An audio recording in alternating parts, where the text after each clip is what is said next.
Hi, this is Jeremy Morris, and this is video number 1 of a new series called Albums That Changed My Life.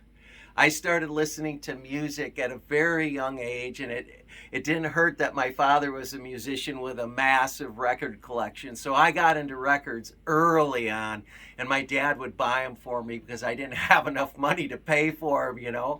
And so this is one of the albums that changed my life. It was the very first Byrds album, Mr. Tambourine Man.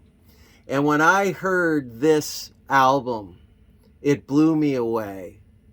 I loved the whole album, every single song. It was incredible. And this was the first time my ears were getting to hear the sound of a Rickenbacker 12 string. And I'd never heard that before. Now, the very first time I saw the Byrds, it was the same thing as what happened when I saw the Beatles for the first time.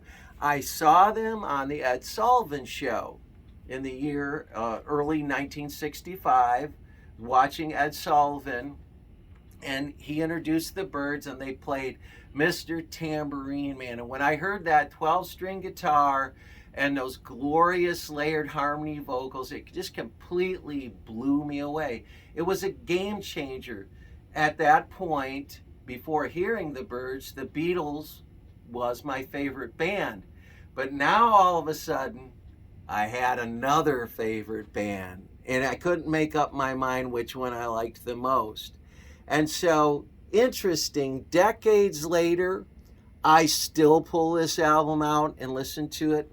And actually, the first 5 Byrds albums are all albums that changed my life. And their sound has managed to make its way into my own music. And when I think of my own music, it's really a morphing of everything I've heard growing up over the decades. And so, yes, I do own a Rickenbacker 12 string. I use it quite often on my albums. And I'd like to thank the Byrds for blessing us with such wonderful music, with tambourines and 12 strings and heavenly harmonies. See you next time.